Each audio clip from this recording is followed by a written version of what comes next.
Hello everyone, this is the Mumbling Artist. I've written a little book, hope you enjoy and enjoy the doodles in the background. Stay to the end for a few more details about the book and yeah, enjoy.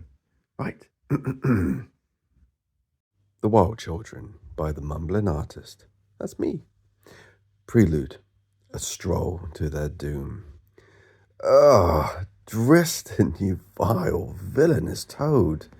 Kara screamed and waved her hands frantically, as if fending off an invisible foe, while turning a pale shade of green. Well, you shouldn't be so close to me then, should you? Dristan said while turning his head. His smirk stretched from one ear to the other as he praised some of his best handiwork. Kara, however, struggled to appreciate it to the same extent.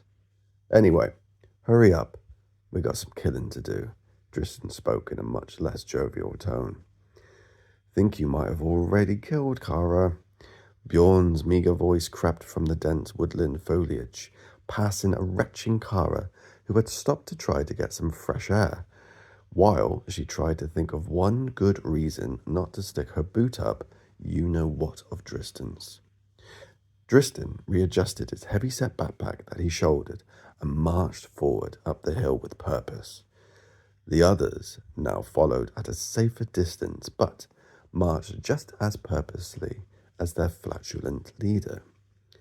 The band continued their sunrise journey for another 20 minutes, skirting past the northern woods, which they wouldn't dare traverse a foot deeper into if they could help it, no matter how curious they were to what lived within. Before long, they were met with the usual flooded holloway at the bottom of Farmer Moore's farm that bordered between safety and threat, which needed to be crossed to climb the steep bank to the field above. The bottom of the wheat field was hugged by ancient oaks, birch, and chestnut trees that still held their color even as the colder weather approached. The soil was soft underfoot and partly dry, which had a pleasant crumble and then squelch with every step, as the sun cut through the treetops and spread itself over the field's hillside. Chapter 1. Let Battle Commence. The party known as Caffeinated Lingua met their foe's malicious, if not a little vacant stare at the apex of the yellow field. A gruesome menace by the name of Buckethead, and not to be confused with Nauseous Nigel or Insatiable Ignis, who both wore similar attire and of similar imposing stature. Buckethead was a troll of monstrous size, of violent intent, and would indeed be a damn fine test of their skills that had been perfecting these autumn weeks. It was going to be a cold, dead winter for their foe, and deep inside, he probably already knew that, as he watched the trio of warriors that approached him.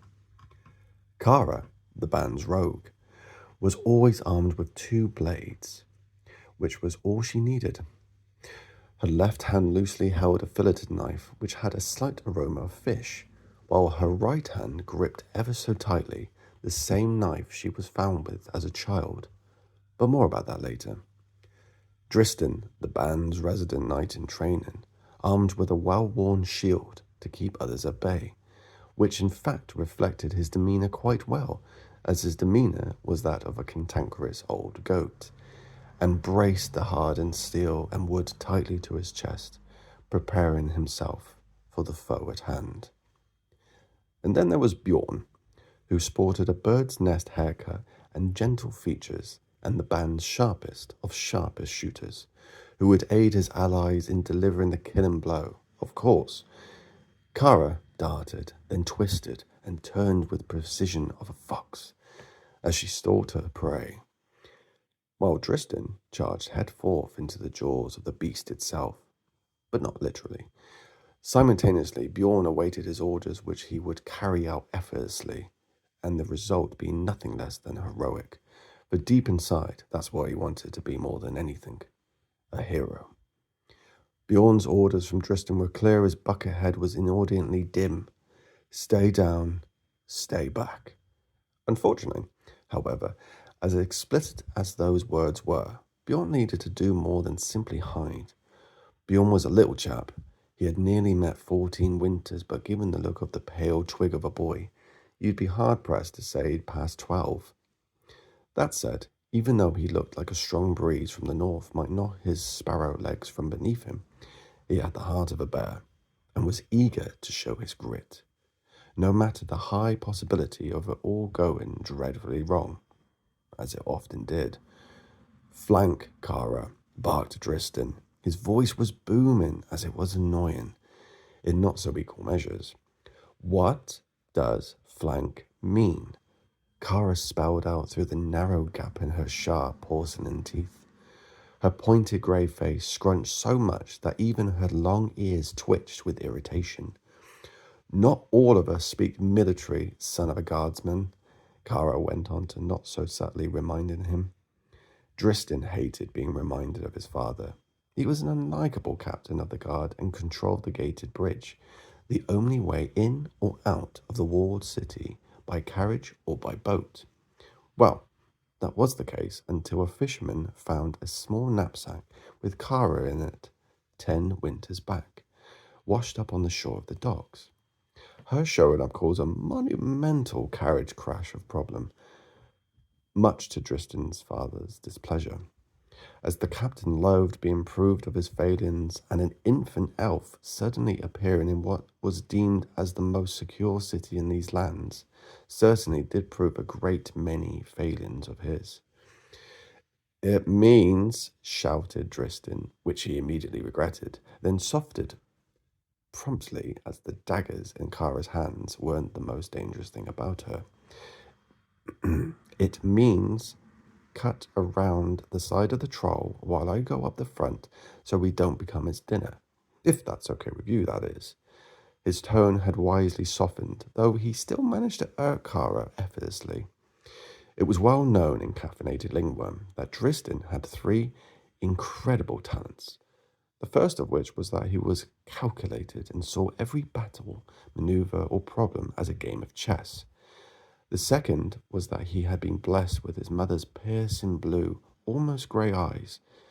The third and final expertise was that he could infuriate Kara by doing practically nothing, which he would make the most of as long as he drew breath. Kara's response to the son of the captain's orders came in the sharp of a certain display of 2-fingered dexterity, but nonetheless she executed them perfectly. Darting through the field faster than a cat and more agile than a goblin, both of which were notoriously hard to pin down. As she rushed forward, the heads of the young wheat fell prey to the blades by her sides.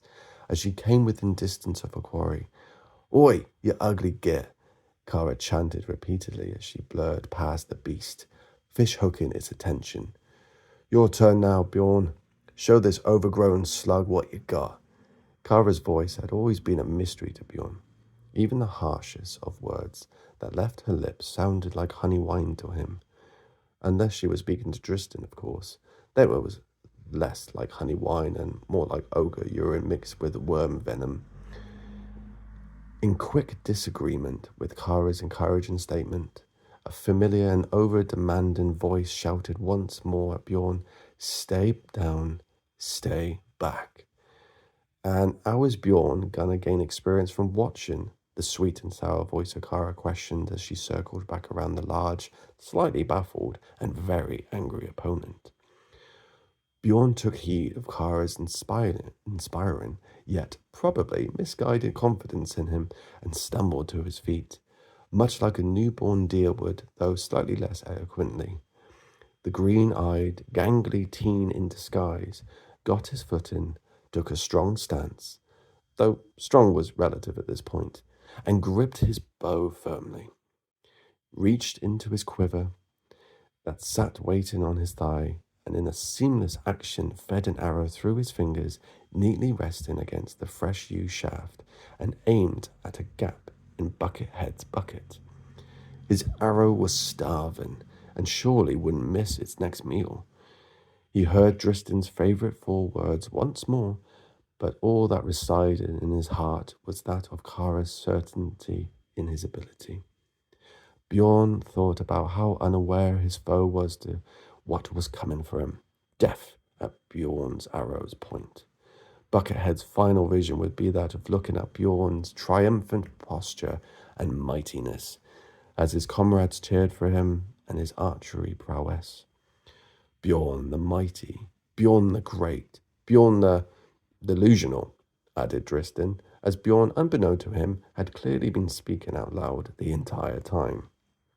Fire it already then, Dristin shouted with increasing urgency, and so Bjorn did just that, unfortunately.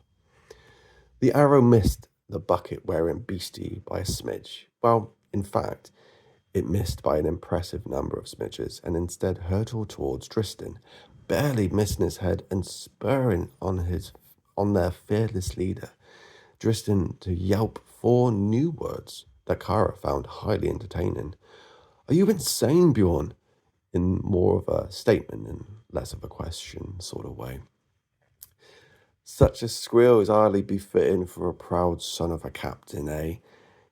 Kara laughed loudly, before, in her hysterics, tripped on an exposed rock and fell face first into Farmer Moore's prized scarecrow, with a mighty thud and a muffled ow. The very same scarecrow that the band had dressed up as Buckethead for their daily training, much to the less than enthusiastic opinion of the farmer, who had for the better part of a decade kept a close eye on the happenings of the infamous caffeinated lingworm. The aftershock of Bjorn's bow skills set him stumbling back into a hedge and almost entirely disappearing if it wasn't for his leather boots sticking out from his leafy abode. There were a series of unsavoury mutterings that came from the direction of Dristin as he composed himself, matching in tone of the despondent groans of Kara as she spat out several pieces of straw, as if the field was getting its own back on the elves' indelicate treatment of its last crop before winter. By the time Bjorn managed to get himself together and the band back to the band, he was met with an all too familiar rigid stare of Dristin. Well, Dristin paused for a dramatic effect. So that's a no for bows as well, then. Dristin barely got the words out without shouting and began listing numerous weapons in chronological order in which Bjorn had shown to be less than skillful with these past weeks. Perhaps you could be a bard, Kara said, pulling another long piece of straw out from her dense crow-black hair. What about a lute? Or hand drums? She said, with only a hint of sarcastic undertone. Everyone likes drums. Bard isn't a real position in the band, Dristin said while holding the bridge of his nose, as if in a matter of seconds his head might explode. Of course it's a real position, Kara's frown and eyebrows almost meeting her lips. And what is a bard going to do to a real tro, and not some shabby, half-rotten, half-ridiculous, bucket-wearing scarecrow? Asked Dristin with purpose and unfaltering pronunciation. I don't think Farmer Moore would appreciate your tone, Bjorn said, quiet and droll, his eyes meeting Kara's, who joined him with his silent amusement. Kara did her best Farmer Moore impression while squatting on the dusty earth. That will be me best scarecrower I ever did makes it be. She struggled to get out the rest of the flawless impression due to the sniggering. But needless to say, it was pretty accurate, even down to the piece of straw she held in her mouth. Though for Kara, her impression of Farmer wasn't far off from how she spoke naturally.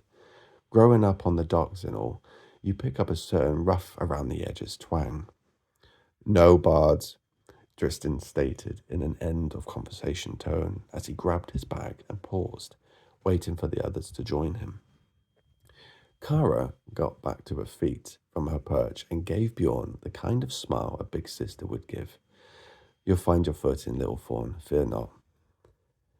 You're only a year older than me, you know, Bjorn muttered under his breath with a sullen tone, accompanied by a prolonged glance to the dirt on his boots and the new crack in his big brother's bow. It was true. Kara was only a year older than Bjorn and a year younger than Dristin, but there was a stoutness to her that only comes with hardship, and she had been through plenty of that. Though that was something they didn't speak about often, if at all, as Kara's story wasn't a happy one, but a lonely one. And even though Bjorn didn't have much, and at least he had his best, worst big brother to look after him, Kara didn't really have anyone apart from an old former pirate and, well, the band, even if it was a bit of a shambles at best. The trio mustered the effort to head back home upon passing the bucket-adorned scarecrow. Bjorn narrowed his eyes and warned to it, "You got lucky this time. Tomorrow you'll be in big trouble," and gave a little tap with the splintered bow on the bucket, which gave a pleasant ding as its reply. "Now hurry up," Tristan's words picked up the pace as much as his feet did. "We gotta get back to Falson's hatch before they shut it. Else we'll be having to skirt the entire wall to the main gate, and I ain't going to risk my dad finding out we snuck out of the city again." "Aw, Daddy's little soldier," Kara chuckled as she threw small stones in the direction of Farmer Moore's home, to which they could see the chimney smoke coming from his wife's notorious sweet potato porridge. The very porridge that the band had established long ago was the very reason Farmer Moore's indignation to them dressing up as his scarecrow, then pummeling it with an inch of its life, and certainly not because of their childish and destructive nature. "Cram it, rabbit ears," Tristan retaliated, though somewhat regretted his choice of words when he heard the audible hiss from Kara's direction. "What I meant was that we gotta hurry. Unless you know another hidden way into the city." "Kara, no, Bjorn," they responded to Tristan's edge of the sword point, as neither of them knew any other ways in or out of the city, though there were rumors of 4 hidden paths, one being the one they used, the Falcon's Hatch, which was where the falconer and his winged messengers used a large weighted circular door in the northeastern city district of Norden's Eye to send a horde of birds trained to take and receive messages in the early hours. The hatch was opened at first light of dawn, his being when the band had snuck out, and was closed just before late morning. That was the only opportunity in or out they had, as the falconer dead-bolted it daily with a block so impressive that even Kara would struggle to pick it, and they weren't going to risk Tristan's dad's wrath, not even for training. As they reached the edge of the field, a not-so-distant winter's warning of northern breeze, like an ice drake, blew through them, leaving a chill in their bones before the sun rejuvenated them with golden warmth. The 3 stopped for a second and looked at the city. Then with sudden unease, as if they had forgotten to turn the stove off, all 3 of them exclaimed in perfect banded unison, "Wait, where the hell is Moira?" Right, I think that's okay. So anyway, thank you so much for joining me. I hope you enjoyed the story. And if you'd like to hear the next chapter, that will be this Thursday coming, which is the 9th, I believe. I think. And yeah, we'll do a bit more then. And yeah, let me know what you thought of the story down below. Give us a comment. I would love to know what you thought. It was terribly scary to do a reading, but I had fun nonetheless.